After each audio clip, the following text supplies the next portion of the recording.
Well, I'm reading here on the front page of the Indian Express, it says committed to deliver big things together. The United States NSA, this is what the US NSA says. Biden Modi talks tomorrow. India looks to invite Quad leaders as Republic Day guests. So the Quad again making its way over here. Xi's absence, well, nobody's even talking about Putin. I'm sure he's feeling a little left out. He's feeling like there's major FOMO over there. Xi's absence will not affect negotiations for consensus communique. This is what Jaishankar says, with the big picture of the Prime Minister waving to the media as he embarked for Indonesia. I mean, some of the leaders are already here. They've made their way to the national capital. It's all decked up. G20 preparations. Take a look at that. The G20 presidency.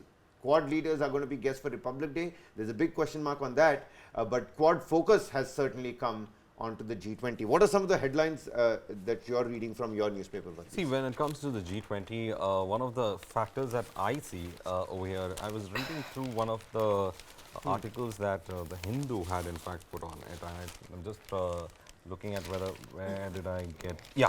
One is, of course, we were talking about how the new look of Delhi will leave a lasting impression on G20. What do you mean? So this is in fact put out by one of the ministers, PW Minister Atishi Lord's efforts. What you're looking at are live visuals, Varghese. Let me just tell you, that's the Lieutenant Governor who's taking, final last-minute inspection of the G20 preparations and how the Delhi, the national capital, has been decked up.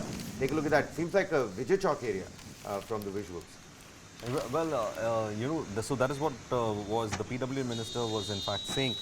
She was saying that this is going to have a lasting impression upon the people who come for the G20 summit, and the arrival of the heads of there's also something interesting, Kabir, that I wanted to bring to you. The Prime Minister has listed the do's and don'ts for ministers during G20 summit. Okay, I'll just read some. Yeah, it's a very interesting. Let's start with the don'ts. Let's start with the don'ts. So I'm just reading that article. The Hindus. It's a corner page article on page 13, and it's very interesting because it says, the arrival of the heads of governments and foreign dignitaries for the G20 summit in New Delhi spurred Prime Minister Narendra Modi to spell out a strict set of do's and don'ts to be observed by his colleagues in the Council of Ministers. On top of the list was a directive that the ministers use the G20 shuttle service to reach Bharat Mandapam, the venue for summit, rather than their official vehicles. Okay? Basically, like, don't add to the traffic that's already exactly. And just imagine the Prime Minister taking care of that, as he says, either you take the shuttle service or you walk it. At the meeting of the Council of Ministers on Wednesday, in the presence of Mr. Modi, Foreign Secretary Vinay Quatra made a presentation on protocol and other issues related to the G20 summit. Mr. Modi asked his colleagues to ensure that visiting dignitaries were not put to any inconvenience while in New Delhi for the meet on September 9th and 10th. Mr. Modi made the ministers download the G20 India app and asked them to use the feature of translation of languages. Look at the level at which, the minute details at which he's gone. Mr. Modi, they've asked them to use the feature of translation of languages spoken by the delegates. Sources said the app has instant translation feature incorporating all Indian languages and that of the G20 member countries. So you wouldn't be lost in translation is what is expected because of that particular app.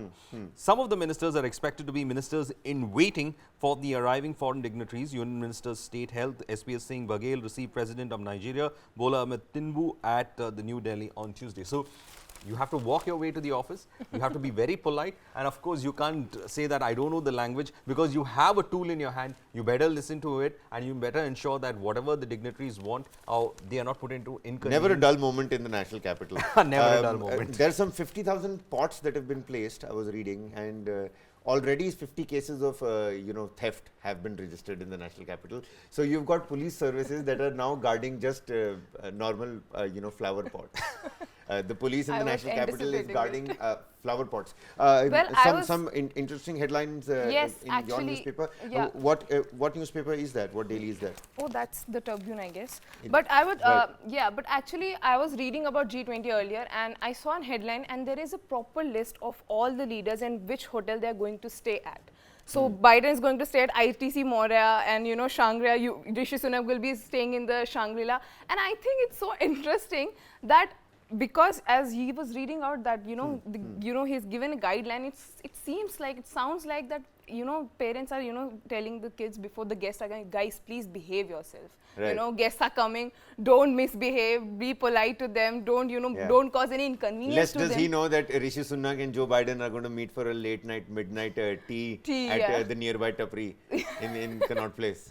Exactly. So I mean, it's so interesting that we are following such minute details, that where they're staying, what are they going to, and I saw news that G20 delegates are going to be served food in the platter of gold, silver and gold platters. Yeah. I mean, that is so interesting that India is so much. It's like a festival. It's right an extravagant now. affair. It's a when festival. Nancy speaks about this, please understand, whenever G7 or G20 meets have happened in other capitals, you always have left-wing protests happening. You always had, the climate activists also trying to barge into these meetings. Over here, the Prime Minister has effectively made this a kind of a celebration for India. He's also ensured that when it comes to the G20, it is not only an international summit, it is also a summit India's that's reputation, India's is reputation is on the line. And at the same time, he's also made it sure that this is the first time that delegates get a people-to-people kind of a contact. So G20, it's about industrialized nations. Of course, there is issue about climate change. All those things will be addressed in one of the themes that would be looked into the G20 meets. But unlike the acrimony that you've seen in certain quarters, especially in the West and all, when G7 or G20 used to meet, used to happen, and then you had these series of protests that used to happen against the delegates over a lot of issues. I mean, myriad of issues. There is not a single focus issue. But here, he's made it look very different. He's made it look like, you are coming as our guest. Yes. We will engage with you. Of course, we have serious talks also to be carried out. So that's one aspect of success that the Prime Minister has been able to do, especially when it comes to G20 as a meeting. And it's our responsibility to make this event like, event of the year, because everybody, traffic rules and everything. I saw on Times of India, there is a whole traffic, there is a whole map there, whole traffic regulation that, no, Delhi is not in lockdown, guys. This is open, this is not open. So I think he's made it, you are responsible, you are a responsible citizen of the country. Please make sure that, it's an important thing for our country. Our reputation is at stake. So guys, please, behave yourself. I think that is what he's trying to say again and again. But I think it's so interesting that, everything is delivered by him so accurately, and so the details are so followed, and we are following it so diligently. We have to follow it, because guys, people are coming, they are going to see our country, and we have to represent the best image that there's a little negative light over there as well, guys. Even as we're looking at these beautiful, night visuals, how the city is going to light up. Lots of dogs have been culled. There are reports. Lots of dogs that have been ruthlessly put out of place. Lots of monkeys that have been the atrocities against these animals who can't speak for themselves. That is something that the NGOs are, trying to shine some light on. And also the shanties and, the juggies in the national capital, the central Delhi area, they've been covered up. Sort of like a, push the dirt under the rug sort of a situation, something like that. So that is also one aspect to look at.